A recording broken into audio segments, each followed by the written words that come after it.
This edition of Mac Voices is supported by ScreenCastsOnline, your source for new Mac and iOS tutorials every week.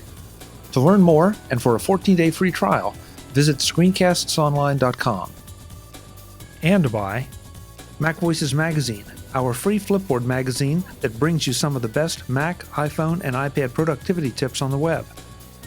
High in signal, low in noise, just like MacVoices, MacVoices Magazine includes information on how you can get more out of your Apple technology. Subscribe at macvoices.com/magazine or search for MacVoices Magazine on Flipboard. Welcome to Mac Notables on Mac Voices. This is the talk of the Apple community, and I'm Chuck Joyner. Folks, once again, we have a lot of things to talk about with Apple's announcements of new MacBook Pros and a new TV app, literally, for the Apple TV. And here to comment on that and a number of other things, I'm sure, is Mr. Ted Landau. Ted, it's good to have you. Hi, Chuck. Good to be back. I love it when you email me and say, I have stuff I want to talk about, because it means that you are motivated, put it that way. So let's just dive right in. What do you think of what we heard from Apple at their Hello Again event, and where are we going? Okay. I guess I was not happy. Let's put it that way with the announcements, and I was surprised to see how many people seemed to be the same way. I was going to start off by saying, before I say anything else, two caveats.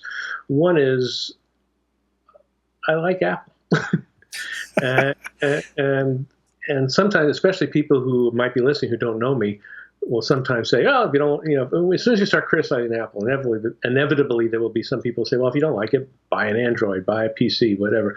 I just want to make it clear that my criticisms are not because I am an Apple hater or I don't like Apple.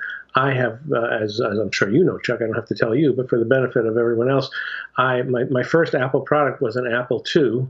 I bought a Macintosh in 1984. I have owned nothing but Apple products ever since. I've probably spent over $100,000 on Apple products over the years. I've been almost universally happy with all of them and have recommended them strongly to anybody who asked. I've written books and ran a website devoted to the Mac. So the idea that anything that I'm saying is because I'm fundamentally hostile to Apple is just ludicrous. So let's get that out of the way. And the other thing is, I thought when I started having the reaction that I had, that I might be the sort of lone voice in the wilderness, that everybody else was thinking differently. But I was surprised to see how much criticism the media event from last week got. And I think I saw a quote from John Gruber where he said something like he can't recall the last time he'd seen such a negative reaction to a media event or keynote.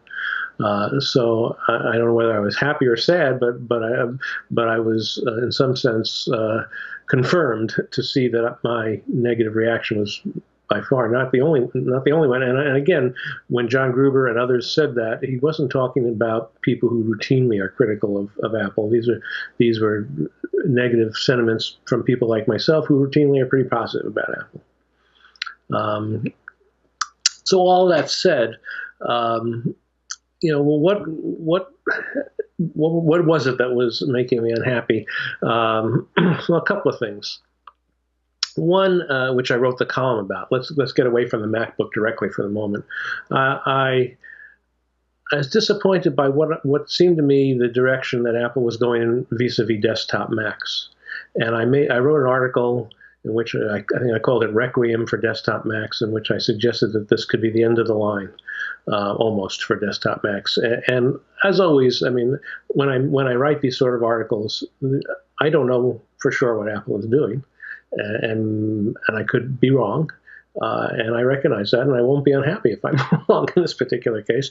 But this was my shot at where I thought Apple was going, and my feeling was that I'm sure Apple's going to release a new iMac next year.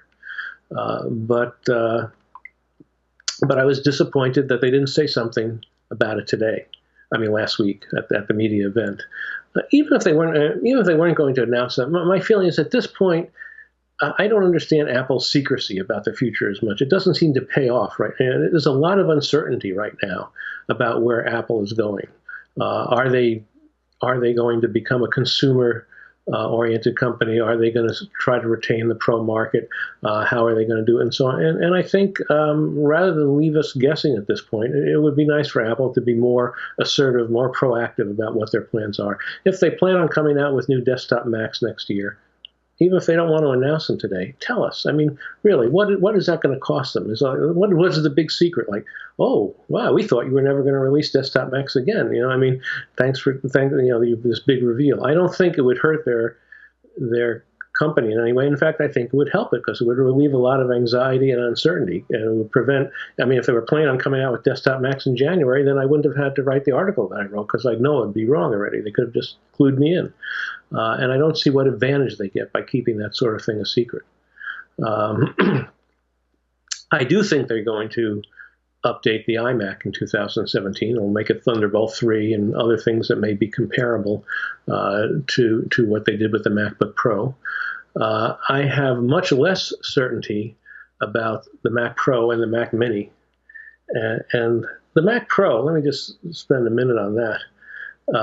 The Mac Pro, I think, may be one of the biggest mistakes that Apple ever made.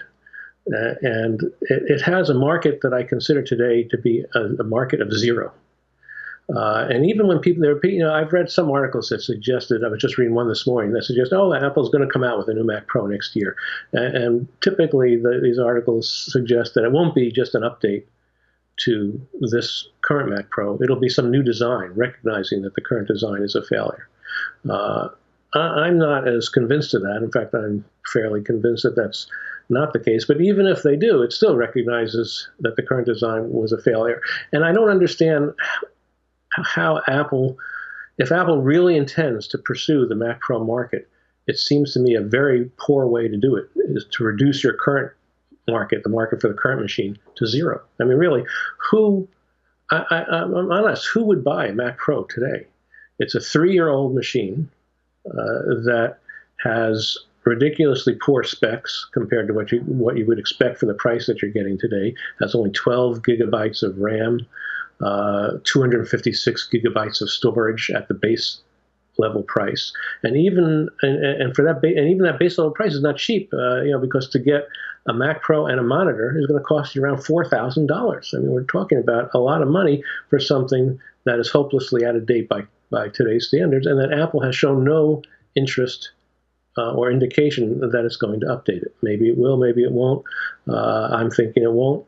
But who buys it? And so if you want to keep your customers in the loop of buying pro-level machines from Apple, the last thing it would seem to me that you'd want to do is tell your customers, we have no product worth your while to get for a couple of years, but come back in another year or two, and we'll have something. In the meantime, buy a Windows machine, buy a Linux machine, buy a Unix machine, whatever, buy some other machine, and then in 2 years, when we have a decent product, come back to us again. That doesn't seem like a winning strategy to me, and so I just don't get it. And I could talk about the Mac Mini, but let's pass on that for now, unless you want to pursue it.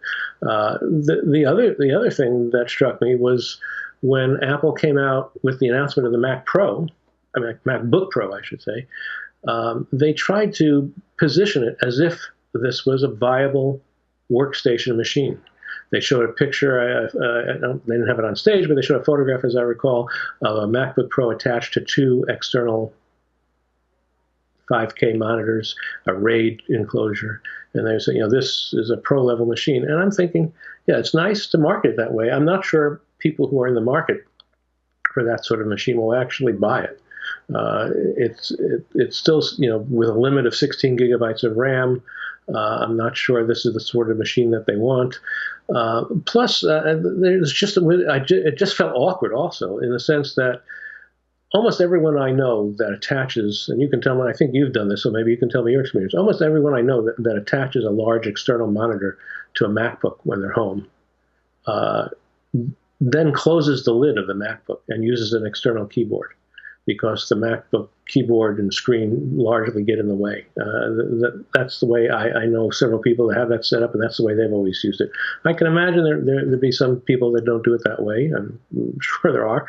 Maybe they even like to have the double screen of the MacBook and the larger monitor, but that doesn't seem to be the typical way. But you can't do that with the new MacBook, because the whole point of the new MacBook is to keep the lid open so you have access to the touch bar.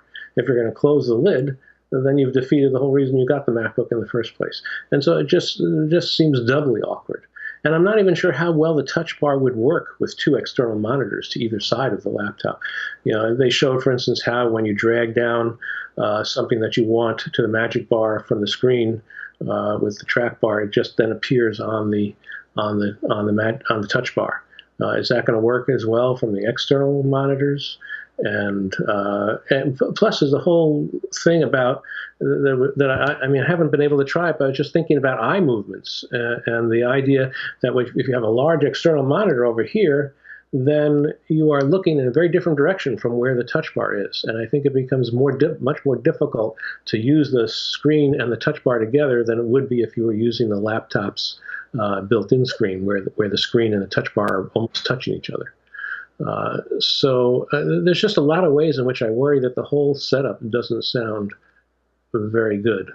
But again, just the fact that they're pitching it that way suggested to me that they are suggesting it as an alternative to desktop Macs. They're saying, hey, you don't have to buy a Mac Pro. You don't have to buy our crappy 3-year out-of-date machine. Now you can get this MacBook Pro. And it can function just like a workstation. And so, again, it suggested a lack of support for desktop Macs.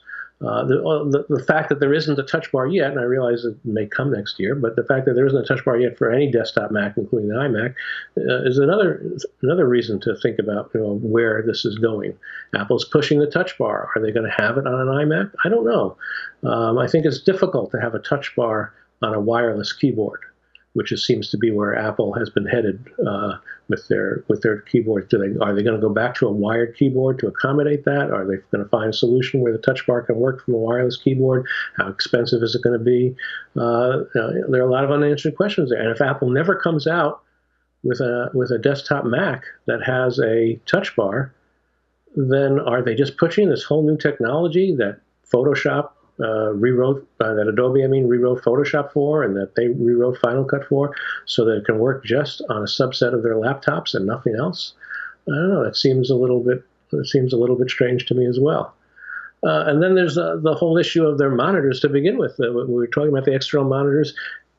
Apple, despite having a super fantastic, which I'm looking at you right now on, 5K iMac 27-inch display, they also have 4K displays in smaller sizes. They chose not to use those displays to create an external monitor. Instead, they sort of sublet the whole external monitor business to LG, which I don't understand why they thought that was a good idea, unless they are planning to get out of the large monitor business because they're not going to make iMacs anymore. But it seems to me such a natural for them to be able to integrate a great new 5K external monitor with their new MacBook Pro. Why not? What was the advantage of letting LG have it? And that is not entirely clear to me either. And again, the more I think about it, I wasn't even convinced. And then I'll pause here for a second because I know I've talked for a while. I wasn't even convinced that the touch bar is going to be that revolutionary a thing. Again, I reserve judgment on it for now, but we've waited 3 or 4 years for a major update to the MacBook, and this was it. And I don't know. It was Apple's way of saying, yes, we're going to incorporate some touch capability to this machine, but we don't want to make the screen itself a touch screen. We don't want to go in the direction that Microsoft did with the Surface. We don't want to combine an iPad and a traditional MacBook into one type of machine. We think this is the way to go. I don't know whether they chose it because they were just committed to not making the display a touchscreen no matter what, and this was their concession, and they're just hoping that this will fly, or whether they honestly think this is the best way to go. And I'm not sure what my ultimate reaction will be, but I wasn't immediately saying that I have to run out and get one of these machines to have this fantastic touch bar. In fact, I'm not getting one of the machines. The whole issue of ports, let me finally say something about that. Apple shifted to 4 Thunderbolt ports for the MacBook. And I have competing reactions to that. On the one hand, I think that's great. There's a lot of advantages to Thunderbolt ports. They are flexible. You can use it for a display port. You can use it as a drive port. You can use it as a USB-C port. It has power in it. You can so you can drive devices. It can pass through power even as they showed with the LG display. So it has a lot of advantages, and it may very well be the wave of the future, or it may not. I mean, the Thunderbolt hasn't exactly become the default standard on anything other than a Mac so far. And in any case, it eliminates a whole bunch of ports that have been on existing Macs: Ethernet port, HDMI port, Thunderbolt 2 port, USB 3 or USB-C ports, but particularly USB 3 I'm thinking of here, that people have been using for various things, and is going to require, as many people pointed out, and I'm not the first one to have thought about this, that will require a whole bunch of dongles and adapters in order to get your existing equipment work with the new MacBook. And maybe that's a transition we have to go through as Apple introduces a new technology and pushes an envelope. But I think they might have been a little bit more hesitant, and people might have been happier. They either could have put in 2 Thunderbolt ports and left the other space for some of the more traditional ports, so people could transition a little bit more easily, and maybe next year shift to 4 Thunderbolt ports when the transition is more underway. Or they could have at least, and this is where I feel like Apple is behaving differently, they could have at least recognized that this was going to be a problem that people would complain about and be more proactive. They could have stood up there and say, yes, if you buy one of these new MacBooks, it could look like this. And they put up a photograph of a MacBook and 19 dongles coming off of it. And they said, we recognize that, but we didn't want that to happen. And that's why we came up with blah, blah, blah, whatever their solution is. Maybe an Apple-branded dock that would allow you to connect all the things that they eliminated. And they said, buy this dock for $99, and you'll be able to attach everything that you could have attached to the previous MacBook, no problem. One device and you're covered. And people would have probably sighed as if, okay, that takes care of that. But they just left you on your own. They said, as if to say, we don't care about the dongle problem. You figure it out. They're not even including, as other people have pointed out, you can't even attach an iPhone 7 out of the box to a new MacBook Pro without buying something else. Out of the box, you get a Lightning, a USB cable that doesn't attach to the current MacBook Pro. So you have to buy an alternate cable or some sort of adapter or whatever. And so I think they missed the boat there again a little bit. They made it unnecessarily hard and created an impression that they aren't thinking about the consumer and what the consumer would want in the way they used to in years past. And one more thing, I guess I'll still add, I keep thinking of things when I keep saying this is the last thing, is I frankly, and this is just a personal little irritation, I know others will share it, is I'm getting a little bit tired with the repetitiveness of their media event style, where they say, it's almost like they just plop in the name of a new model and repeat the same media event, where they say, this is the best X, this is the best Mac, Super Mac, whatever, make up some model name here. This is the best Super Mac we've ever made. Well, of course it's the best Super Mac you've ever made. It's the latest one. What were you going to say? Even though this is our latest model, this is only our 4th best that we've ever made. I mean, that would be a ridiculous thing to say. So to say this is the best one they've ever made, which they always say, seems almost ridiculous. And then inevitably they will talk about how much thinner and lighter it is. Well, not inevitably, but usually they will talk about how much thinner and lighter it is, which they certainly did this time. And that was great back when the machines were heavy and thick and big, but they're already thin and light. And I don't find it being a little bit thinner and a little bit lighter to be a big selling point anymore. And then they will inevitably have Johnny Ive in a video, because apparently he is in some form where he isn't able to show up physically to any of these events, so he's always in a video. And he'll have some video where he'll emphasize how the machine was constructed. And then they'll follow it up where Tim Cook will say, we are so excited about this product, we made an ad. Would you like to see it? and of course they show the ad, and they just repeat the exact same thing over and over, and it makes it seem to me like they are a little bit tired, and this whole hoopla, sort of pre-programmed hoopla, is their attempt to make a product that isn't all that exciting sound more exciting than it is. And I'm not sure what they should do about that, but it is a little personal irritation of mine. So I've been going on. There's other things I could say, but I think you're getting the general idea. Yeah, and okay, so a lot of things. Some I disagree with you on, some I very much agree with you on, and some I'll play devil's advocate on, just to keep everybody confused. Okay.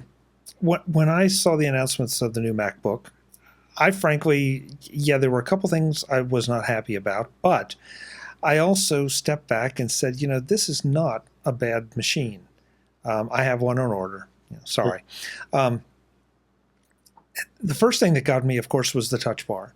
That this is Apple's way of getting over all this constant carping that the media does about we have to have a touch screen. Now, I don't know about you, but I have people around me, friends, and in different situations that have iPads,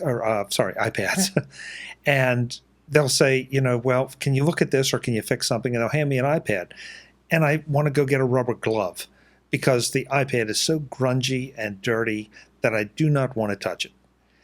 I don't want that on my screen. All right, so I felt like the Touch Bar was a decent compromise to this whole debate of I need to do something with this to be able to use my Mac. Now, we've gone for years without ever having to have that. And we were sort of moving in that direction with the trackpad a bit. We got away from the mice and all the other things. We went to the trackpad, and the trackpad is delightful. I agree.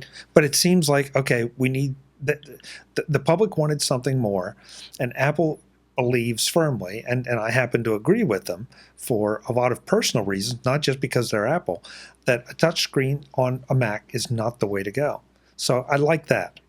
The 4 Thunderbolt ports, my first reaction is, oh boy, lots of dongles. And then I stepped back and said, I look at how many times I need to use some of the functions that are on my existing Macs, and the biggest problem I have is I need Thunderbolt ports, or I use USB ports.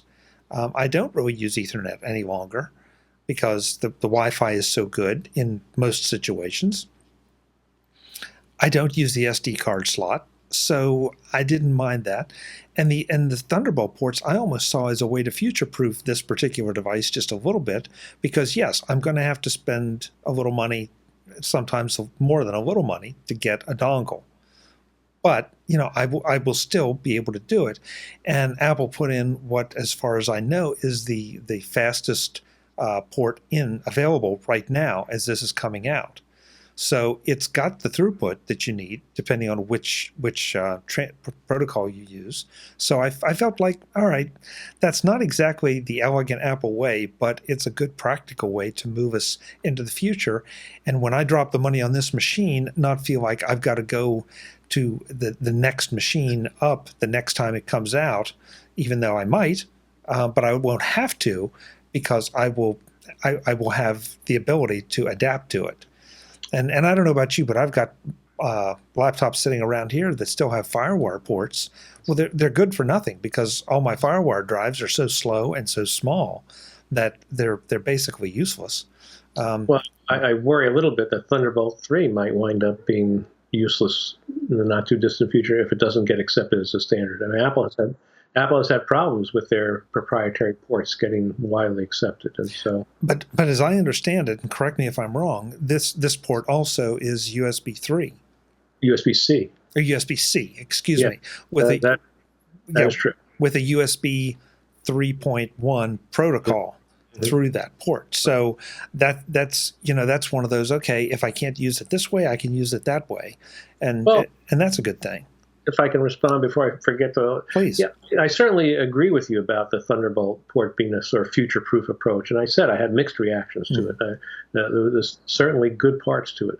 I do use Ethernet still. because at least in my house, Ethernet is faster and more reliable than wireless connections. And I have my whole house wired for Ethernet, and it's been delightful to be able to use Ethernet. So I still use an Ethernet. I use the SD card. I use it less, admittedly. I use the SD card a lot when I was using my separate Canon camera, and I would stick the SD card into the slot. Now that I use the iPhone almost exclusively, I don't do that as much anymore, but I still do it occasionally. And I used to use the SD card and still sometimes do just as a storage, as an alternative to using a USB flash drive to transfer small amounts of data. It's actually, I think, better than a USB flash drive if the devices that you're going to go back and forth from support that. And I have a lot of USB 3 devices, obviously, that I still use that would require dongles to go up to USB-C or Thunderbolt 3. And again, I'm not saying it's all bad. I just wish Apple had said, we are anticipating your problem, and here's our answer, rather than leaving it up to you to figure out what the answer is. And not so much that they shouldn't have done what they did, but that I wish they had done it in a different, more proactive way. As to the iPad screen, that hasn't been my experience. You would have no trouble touching my iPad screen, I tell you, I'm sure. And most of the iPad screens that I've seen that other people use are not the grimy thing that you describe. I think that's more of an exception than not. But maybe I'm wrong. I don't know. I'm not necessarily clamoring for Apple to have a touchscreen MacBook. I'm not sure what the best solution is, but I do cringe a little bit when I heard you say something like, Apple was trying to respond to all the people who are saying you have to have touch on the MacBook, or something. I forget exactly how you phrased it, but something to that effect. And I'm feeling that's not what I expect from Apple. That I don't expect Apple to add features based on what they perceive as customers' demands, unless they think it's a good idea. Apple has been famous for saying no. That's so occasionally they've changed their mind. Admittedly, they've made a mistake. Like when Steve Jobs got up at a keynote, I remember, and said, you don't want a CD burner, you want a DVD drive instead. And that's why we're not having CD burners in our Macs. And then 6 months later came back and said, oops, it turns out you want CD burners. And so we're backpedaling. And so occasionally they've screwed up over the years and then backpedaled and in response to obvious consumer demand. But there hasn't been a clamoring of consumer demand that says we want a touch bar. This was Apple's, to the extent that they're following what you're saying, this is Apple's way of saying this is what we could come up with that will satisfy people who want a touch bar but doesn't make the screen touchable. It's sort of a compromise approach. I don't know, that's not the sort of thing that makes me thrilled. That this is our compromise solution to a difficult problem. Yeah, and I don't know that maybe I represented it wrong. I mean, I don't think you're right that Apple would just throw something on there to appease the people. I mean, it would have been a lot easier to appease them by just building a touchscreen Mac. And so I really don't think that I think they believe this is an advance.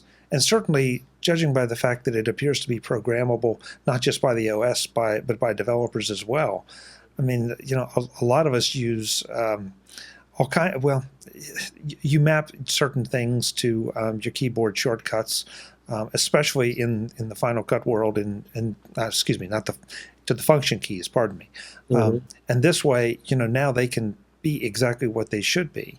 I mean, I thought Phil's approach to that, sure, it was a little self-serving, as this is why we're getting rid of it, but his points are well taken. That I can't remember what F6 does right now on the keyboard in front of me, so why do I use it? It's a wasted row. I don't know. I guess I just, the other thing too with so much of this is it is a laptop. It is not a desktop, and we'll get to that after a while, I'm sure. But okay, take out Ethernet. If I really need Ethernet, I have an option. And by the way, I was going to have to plug it in anyway, so this way I just have to have a dongle to plug it in. And that's, I guess, where I went with so many things. On the docks, I think your point is really well taken. I would love to have an Apple-branded dock. On the other hand, that the third-party people are going to flock to it. And I mean, because they've already flocked, there's some great docks out there for the MacBook. I've got one by Satichi, I believe. To interrupt you, just even if they went with one or two third-party docks that they were advertising, so to speak, at the key, they didn't have any trouble pointing to an LG monitor as a solution for adding an external monitor. They could have said, well, here is a Belkin wonderful dock that will answer all your problems, even if it wasn't Apple branded. They could have at least acknowledged the problem and shown the solution rather than just bypassed it. Yeah, and the one thing you did say that I have to admit was a bit of a pain point for me is, okay, I've got my iPhone, and now to plug it in for whatever reason I need to plug it in, which according to Apple probably is not much at all, and that's probably the logic to it. But I don't agree with it.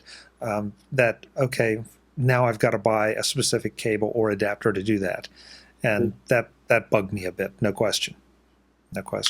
Yeah, I know there are people that don't plug their iPhone into their Macs. I still do as well, and I do it quite often, actually. So I worry, I guess, one other comment I wanted to make is I worry, no way of knowing yet because it's too soon, but I worry about whether or not, to what extent the touch bar will really be a game changer, to use a trite expression. I think, for instance, about the Force Touch or the 3D Touch or whatever the hell it's called these days on the iPhone, where you press and then press more deeply and get a different function. And some of the things you can do with it when I watched it being demoed are quite cool. And I've tried to start using it a little bit. But the truth is, I've had that feature on it came out last year with the iPhone 6s. I've had an iPhone 6s for over a year now, and I still maybe use Force Touch once a week. I mean, really, I have to remember to use it because almost everything that you can do with Force Touch, you can do some other way that I'm more familiar with, and maybe it's my age, I don't know, but it's been hard for me to train myself to say using Force Touch is a better way to do it. And maybe it isn't even always a better way to do it, but it's certainly a different way to do it. And so if Apple eliminated Force Touch from the next iPhone, for me, it wouldn't be that big a deal. It's never been that exciting a feature. And I wonder and worry a little bit whether the touch bar may turn out in the same way. I hope not, and I'm not predicting it will. But I'm saying, they show you all the things that you can do with the touch bar, and almost everything, maybe everything that they showed could be done some other way. It isn't the only way you could do it. And so how many people will gravitate to the touch bar as the best way to do it, and how many people 6 months from now will wind up saying, I have that touch bar, but largely it sits there because I still do X, Y, and Z the way I used to, because I don't find it really worth it to do it with the touch bar. I think that's a distinct possibility, and I worry about it. Yeah, I know what you're saying, and I guess I have mixed feelings on that one because the Force Touch, the 3D Touch, and maybe the new touch bar are almost to me sort of like keyboard shortcuts. And keyboard shortcuts have been around with us for a while, and yet it still fascinates me the number of people who don't know some of the most basic, in my opinion, keyboard shortcuts. And like you say, you can do it all with the menu and the mouse. Go up, pull down, there it is, boom, it's right there. So people just don't. And so I use Force Touch a bit more than you do because I've had to think about it. But after you start to train yourself, just like a keyboard shortcut, it's like, oh yeah, this is better. This is faster. So I think there's a little bit of user responsibility. I do wish Apple would do just a little better job of trying to train us. And I'm not. The trouble is, I don't have a solution for how you go about that without becoming annoying, like constantly popping up something saying, "Did you know that you can Force Touch this or 3D Touch that?" So I hate to be critical if I don't have a suggestion or a solution, but yeah, that's just one of those features that I think you have to train yourself to use. Really, the only other disappointing feature I saw on this was the 16 gigs of RAM, 16 gigs of RAM. And in the days since the announcement, it appears that that's a limitation of the chipset that's being used. It's not really Apple's decision that we're going to limit this to 16 gigs. So, again, it's a laptop. I mean, it's a very powerful laptop. They've definitely upgraded the GPU specs in it. So, Well, and for me, I mean, I view it a little differently because of how I use a laptop, and again, that depends upon who you are, I guess. A laptop is not my primary machine. Never has been. I gravitate towards desktop Macs. I'm looking at you right now on a 27-inch iMac, and that's what I use almost exclusively when I'm at my desk. The laptop has been used. Originally, the laptop was used for two things. One is when I wanted to do things outside of the office. You know, I'm watching TV and I want to have a computer on my lap, so I'd use a laptop. It's gone from that use because now I use an iPad instead. And so really the only use I have for the laptop right now is when I want a computer when I leave the house and an iPad isn't going to make it as that device. Or an iPhone even isn't going to make it. And that's increasingly rare too. So I really don't have much use at all for a laptop. I'm not a great laptop customer. But even if I was a better laptop customer, even if I said, okay, I use the laptop constantly when I'm out of the house. Maybe it's not true for me, but let's say that it was true for me. It's still my second computer. It's still not going to be the computer that replaces my iMac when I'm home. And so I'm not prepared, on the assumption that I don't have unlimited money, I'm not prepared to spend the amount of money on a laptop that I would on my iMac, say. And Apple has sold laptops that were pretty good. In fact, including the last one that I got, you get a pretty decent laptop for under $2,000 and considerably less. And you still can if you want to get the MacBook, 12-inch MacBook or something like that, or the 13-inch MacBook Air that they're still selling. So yes, you still could. I probably would get a 12-inch MacBook right now if I were in the market for a new laptop for just that reason. But the MacBook Pro isn't designed to be that machine, for better or worse. The MacBook Pro says this is what you want for your only computer because it costs too much for most people to be a second computer. If you spend $3,000 on an iMac and $3,000 on a MacBook Pro, you just spend $6,000 on two computers. Not too many people do that these days. No, you're right. You're right. I too. I don't know what to make of the desktop line. Now, for me, my MacBook Pro is my main machine. It goes to the office. It comes home. It goes pretty much anywhere I go. I have a MacBook as the MacBook is my second computer. I have the iMac and I have a couple legacy iMacs here that just their resale value went to the point that they're more useful sitting on my desk than being sold. But yeah, that's sort of how I look at it. So as strange as it sounds, an iMac is not my primary computer. That makes sense. Yeah, and like you say, it depends on how you use things. So I guess I look at this as, with the exception of the RAM, as a very workable machine. Yeah, I'm probably going to have to carry a few more dongles. I really like the idea, though, that I can plug anything into any port. I don't have to say, oh, my Thunderbolts are on the left, and I've got a USB on the right, but I've also got a USB over here, and I can't remember if there's any difference between those two. And then I have no Ethernet port, but I really don't need an Ethernet port. I do have a Belkin dock at the office, so I can plug certain things in there. But yeah, I don't know. It didn't strike me as that offensive. What I was disappointed in is that, like you say, the desktop line, the Mac Pro line has not been addressed at all. Just give them a speed bump. Do something. But I don't know if the design is a failure, Ted. I was thinking as you were talking back to the what was it, the G4 Cube? Mm-hmm. Which was, it was beautiful, but mm-hmm. it really didn't fit. Maybe that's what the Mac Pro is. It was a great idea in so many ways that didn't really fit with what the users wanted and needed. So I don't know.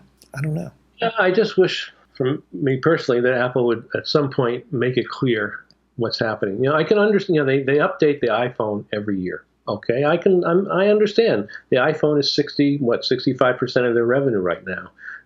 You go where the money is. I understand they're going to give more attention to the iPhone than the Mac line. The whole Mac line, I don't remember, was something like 15% of their revenue, and that includes laptops and desktops combined. And so I suspect that desktop Macs are probably like 5% of their revenue, 10% for laptops, because laptops tend to be more popular. And of those desktops, most of that 5% probably goes to the iMac. So you're probably talking about the Mac Pro is a fraction of 1% of their revenue. I wouldn't be surprised. It ought to be 0% is my feeling, but it's a very small percentage. And so I'm sympathetic to the idea that they're not going to spend a lot of their time, money, resources developing something that's that small a share of their revenue and profit. Okay, but then does that mean you're going to stop all development at all? Are you going to say, we are no longer in the business of making pro machines because they don't make money for us anymore, or they're just not where we want to put our energy? Or are they going to say, well, it can be a loss leader?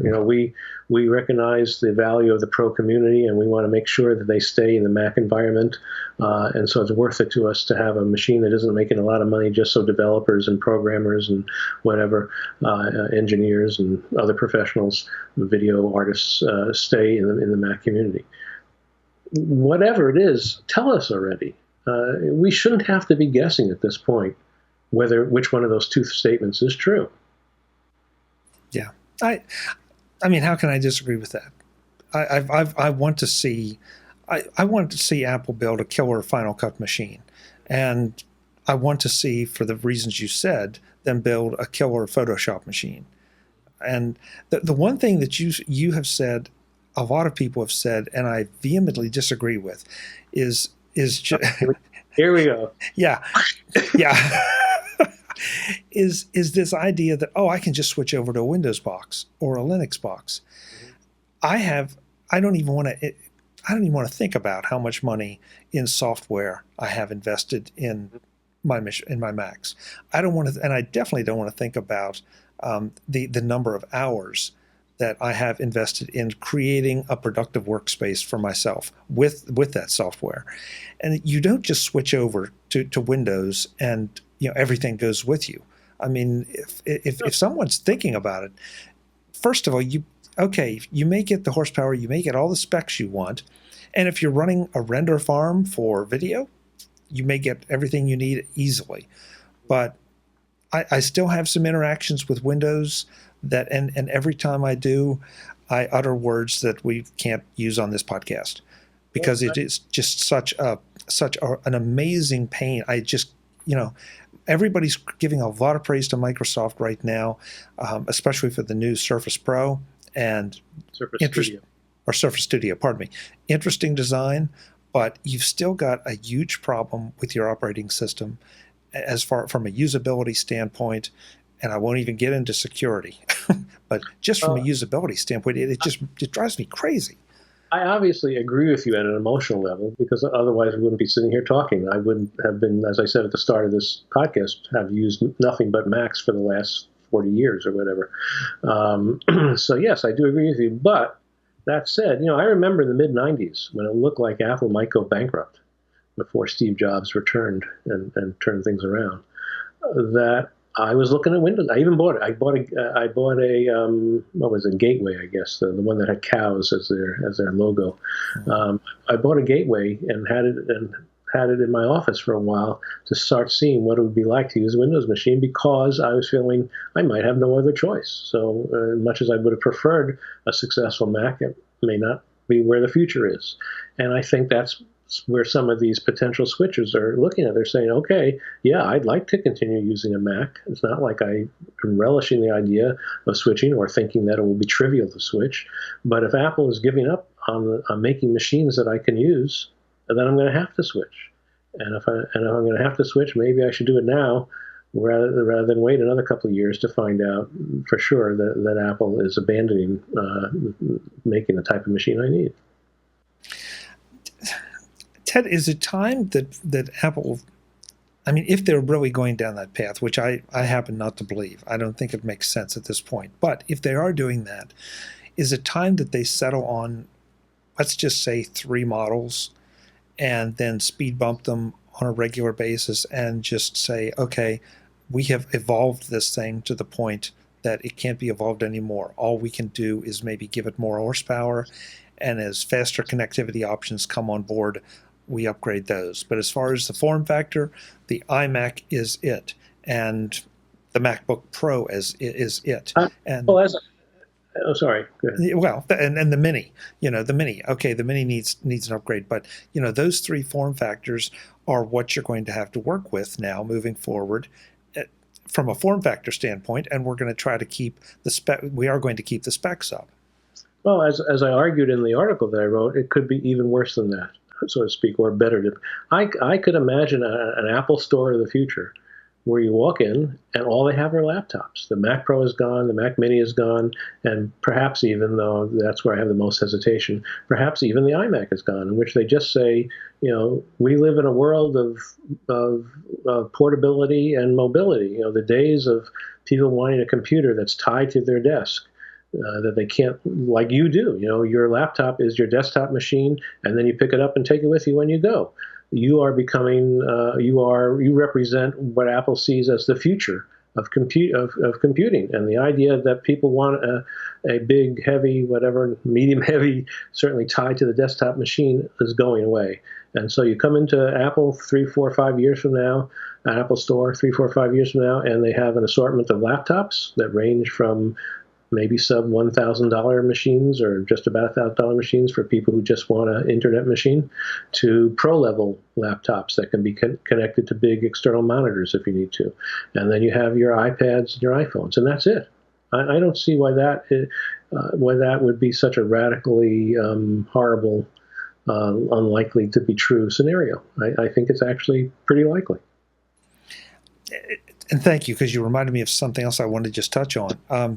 I'm afraid I'm one of the guys that you don't know, because I have an external monitor at home. I have an external monitor at work, and those are what I plug into. But I still have my main workspace in front of me as my laptop.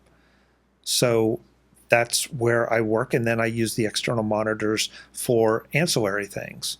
And that's what I'm suggesting would be the future. I'm agreeing with that. That would mean there's no need for an iMac anymore, as far as you're concerned. Right, but I was referring to your comments about that most people close the lids on their Macs and use external stuff. Okay.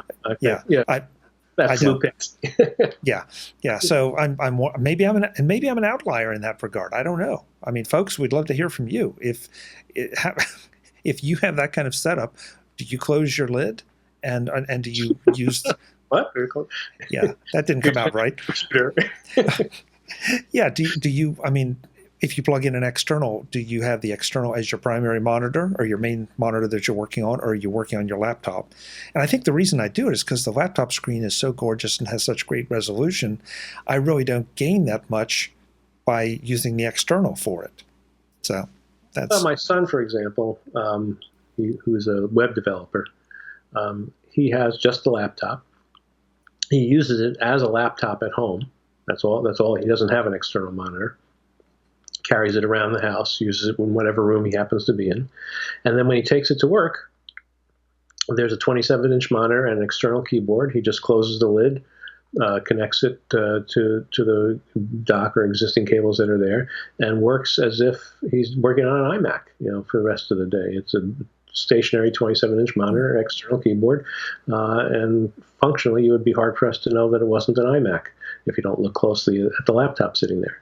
And that's how he uses it at work. And I think that's fairly common. And I don't have statistics to back that up, but I think that's a fairly common type of scenario. Yeah. I'd love to know if, again, for the listeners and viewers, how do you do it if that's what you do? The monitor thing, I guess I have mixed feelings. Apple was legendary for the laser writer. Mm-hmm. They got out of the printer business, for whatever reason. And I just wonder if the same thing, because we hear all the time about how television sets, the ones in your living room and bedroom, have such razor thin margins. Mm-hmm. And I wonder if that's why they don't want in the monitor business, that they can't make any money at it, and let somebody else make that razor thin margin and come up with the monitor. I don't know. I consider the printer business to be different. Printer business, first of all, Apple had made it clear, whether they stated or not, that they wanted to get out of heavy machinery. All the stuff that they have left has virtually no moving parts. nothing that needs to be, no consumables that need to be replaced. I mean, printers are just a whole different animal.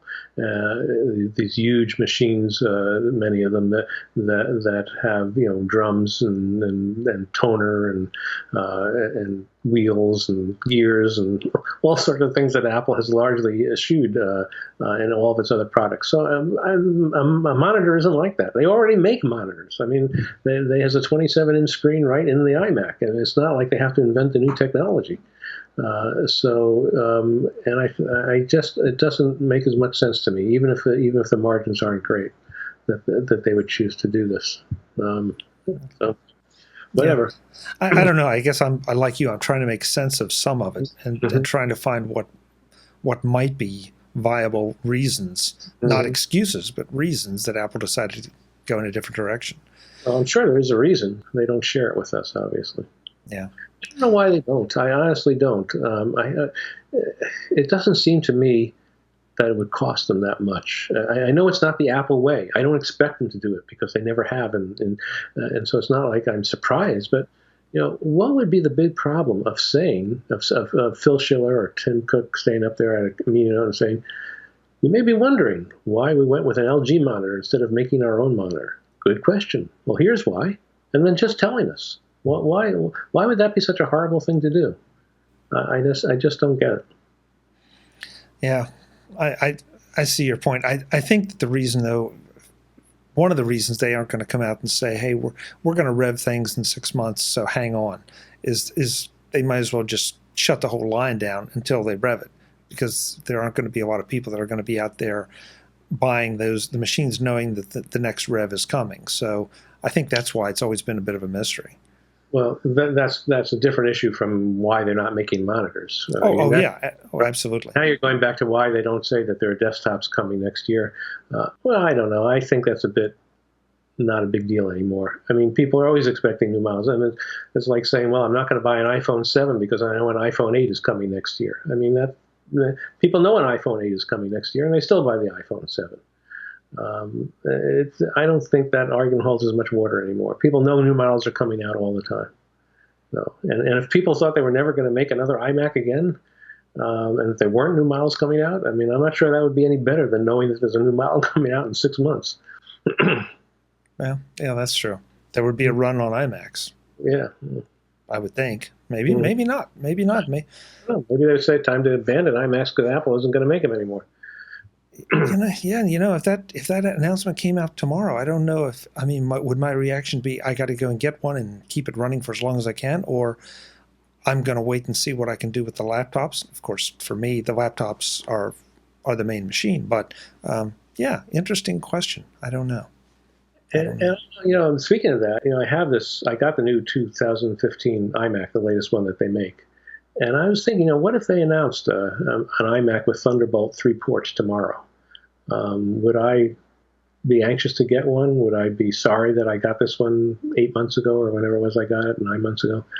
And I think not. Actually, I'm pretty happy with the idea. Even though, Thunderbolt 3, future-proofing, has advantages, all that stuff, I'm very happy that I have, right on this iMac right now, all the ports that I need for all the things that I have. And maybe in 2 or 3 years, when the Thunderbolt 3 market has matured, just like when the Lightning port came out for the iOS devices, the time to worry about getting a Lightning bolt device might not have been right away, but a year or so later, when all the associated cables and devices and alarm clocks and everything caught up, and so. And the same thing might be with Thunderbolt 3. Maybe a year or two from now, I'll be anxious to get a new iMac that has Thunderbolt 3. But for now, I think I would be happier with the one I have now rather than switch. I don't know. I mean, I look around the back and it's like, well, I need another USB port, or I need another Thunderbolt port. Not the Thunderbolt 3, but just the Thunderbolt 2.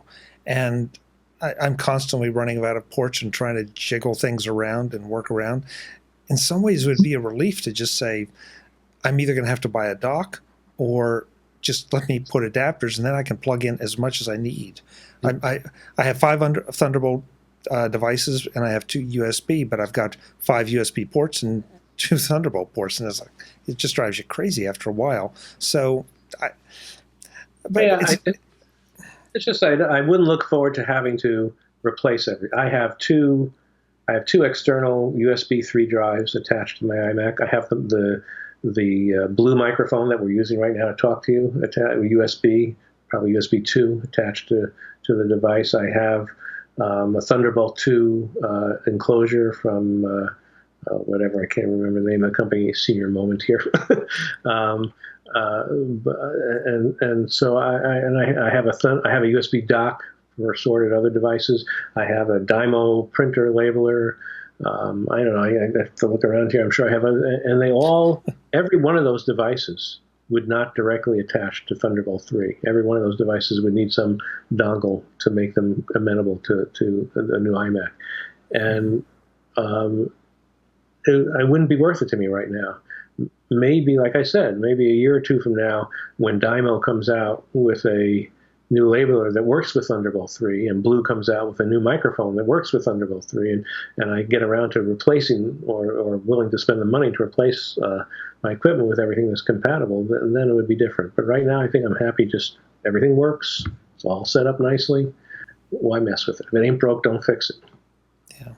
Well, let's face it. I mean, Apple has to chase the speed, even though it's not quite the same competitive thing it used to be.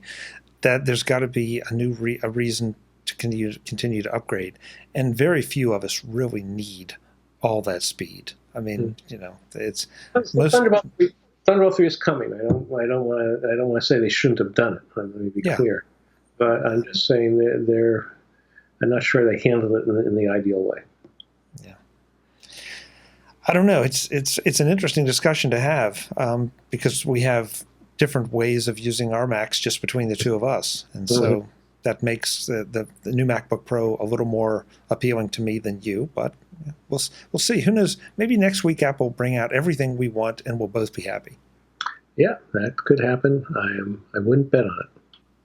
But yes, I will be if that article I wrote about the death of desktop Macs turns out to be completely wrong, I will be the happiest person. It's not like that's a world I'm looking forward to, but like I said, it wouldn't be. On the other hand, it wouldn't be terrible if it did happen. I think a world, like I said, where you go into an Apple store and see nothing but laptops and iOS devices is a world I could live with.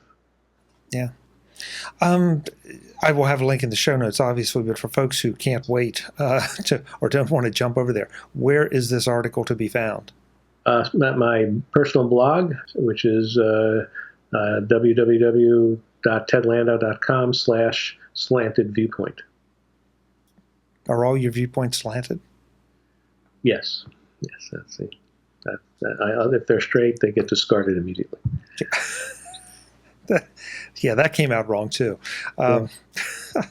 Ted, thank you so much for the time and the insight. I don't know that either one of us are right or wrong, but we have our respective positions. Hey, it took 60 minutes for us to get here, so that was worth it, right? Exactly.